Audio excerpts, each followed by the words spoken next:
Di kaki Gunung Wilis Alkisah terdapatlah sebuah kotak di bawah pohon jati. Kotak tersebut nampaknya sudah sangat lama berada di bawah pohon jati itu. Tiba-tiba terdengar suara berisik sekali dari dalam kotak itu. Lalu tak lama kemudian meloncatlah seekor belalang dari lubang kecil yang ada di dalam kotak itu. Belalang itu melompat ke sana kemari karena merasa bahagia. Dia sudah tidak ingat berapa tahun dia terkurung di dalam kotak tersebut. Karena saking bahagianya, dia terus saja melompat ke sana kemari, tanpa berhitung lagi entah sudah berapa ratusan lompatan yang dia lakukan. Sampai dia melihat ada segerombolan belalang lain dan dia sangat kaget karena melihat belalang-belalang lainnya itu melompat sangat tinggi, jauh lebih tinggi dari lompatan yang dia lakukan. Dia mencoba mengikuti belalang-belalang itu untuk melompat setinggi mereka, tapi dia tidak mampu. Lalu dia berpikir, itu jenis belalang apa? Kalau saya perhatikan bentuk dan umurnya mungkin tidak akan jauh beda dengan saya. Mungkin juga seumuran. Bentuk badannya pun kurang lebih sama aku.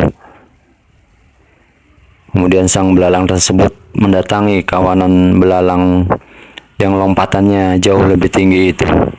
Kemudian dia bertanya, para sahabatku, kalau aku perhatikan, kalian mampu melompat dengan sangat tinggi. Coba kalian perhatikan lompatanku ini. Lalu si belalang ini pun melompat. Dan belalang-belalang lain itu pun mentertawakannya.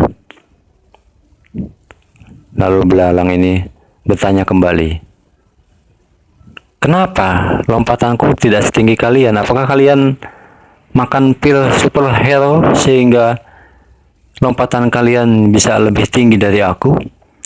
Ataukah kalian makan jamu kuat sehingga lompatan kalian bisa lebih tinggi daripada aku? Kemudian belalang-belalang yang banyak itu salah satunya menjawab, justru saya lihat lompatan kamu itu adalah lompatan yang aneh. Lompatan yang aku lakukan itu adalah lompatan yang biasa dilakukan oleh belalang-belalang di sini. Lompatan kamu itulah yang tidak biasa dan aneh. Seolah-olah kamu begitu banyak memikul beban di pundakmu. Ada apa dengan dirimu? Kamu datang dari mana? Kamu anaknya siapa? Tanya belalang yang lompatannya lebih tinggi. Akhirnya belalang itu pun bingung. Saya juga sudah lupa siapa nama ayah dan ibuku, karena begitu aku lahir, aku langsung ada di dalam kotak itu. Entah berapa lama aku berada di dalam kotak itu. Baiklah, kata belalang-belalang lainnya. Kalau gitu, kamu coba ikuti lompatan kami ya. Melompatlah setinggi-tingginya. Supaya kamu bisa menyesuaikan dan bisa sama dengan lompatan kami. Baiklah, kata belalang yang baru terkurung itu. Aku akan belajar mengikuti lompatan kalian. Para sahabat, bapak-bapak, dan emak-emak yang budiman, belajar dari kisah sang belalang yang terkurung di dalam kotak. Itu adalah gambaran dari diri kita, dari sikap kepribadian kita, dari sikap hasil lingkungan sekitar kita, hasil dari apa yang tertanam dalam akal dan pikiran kita.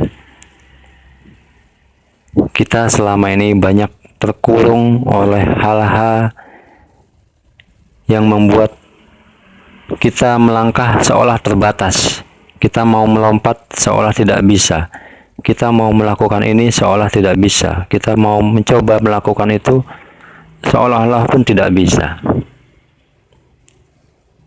Padahal di luaran sana banyak orang-orang yang bisa berhasil dalam pekerjaannya, berhasil dalam cita-citanya, berhasil dalam kisah cintanya, berhasil dalam keluarganya, berhasil segala macamnya. Lalu kenapa kita tidak bisa berhasil seperti mereka? Jawabannya adalah karena kita terlalu lama berada di dalam kotak yang membuat kita merasa seolah-olah dibatasi oleh kotak itu. Dan kotak itu adalah pikiran-pikiran negatif kita, sifat malas kita, sikap keengganan kita untuk merubah sesuatu, sikap malas kita untuk berbuat sesuatu yang tidak biasa,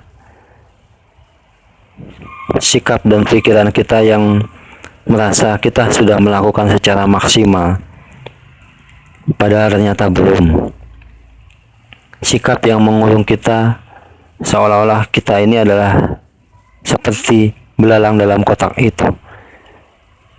Kita terdoktrin oleh dogma-dogma yang membatasi pikiran kita sehingga kita begitu sulit untuk maju, begitu sulit untuk berubah.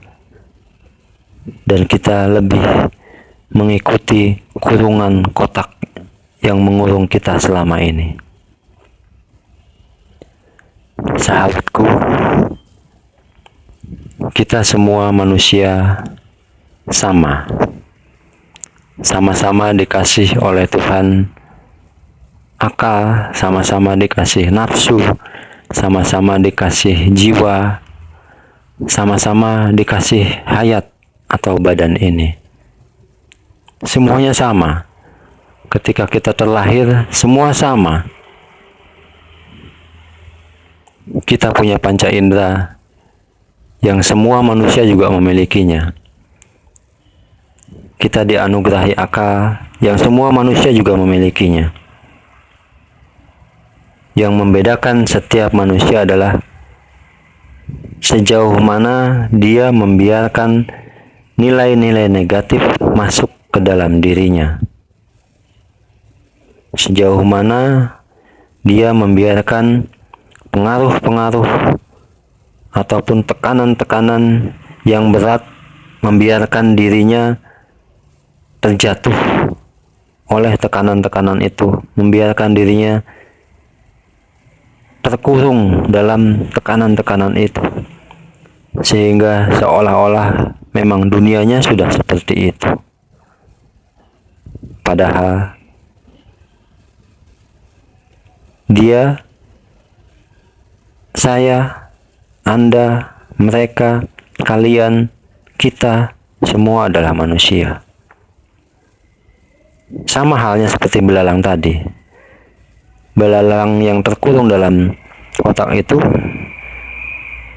dia tidak menyadari bahwa di luar kotak itu ada dunia yang lebih luas, sehingga dia ketika berusaha keluar dari kotak itu dengan susah payah, sekian tahun terkurung, terdogma oleh nilai-nilai atau kotak itu, sehingga dia mempunyai kemampuan yang di bawah kemampuan seharusnya. Begitulah diri kita, sahabatku. Kita adalah manusia-manusia yang memiliki kemampuan yang sama dengan manusia lain yang sudah sukses. Tidak ada alasan bagi kita untuk tidak bisa melakukan kesuksesan seperti orang lain yang mampu lakukan. Kita juga pasti mampu meraih kesuksesan seperti orang luar di sana yang sudah sukses. Kita juga pasti mampu meraih apa yang kita cita-citakan. Kita pasti mampu meraih apapun yang kita inginkan dalam kehidupan ini, selama akal pikiran kita tidak dikurung dalam suatu kotak yang membuat kita menjadi terbelakang. Bangkitlah, Tabraklah kotak-kotak itu. Hancurkanlah dogma-dogma negatif dalam diri kita.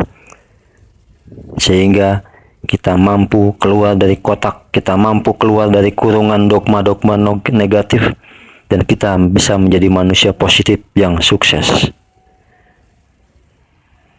Demikian temuan kita kali ini, semoga ada hikmah dan manfaat yang bisa diambil pelajarannya. Salam semangat, salam penuh cinta dari saya, Kang Jito.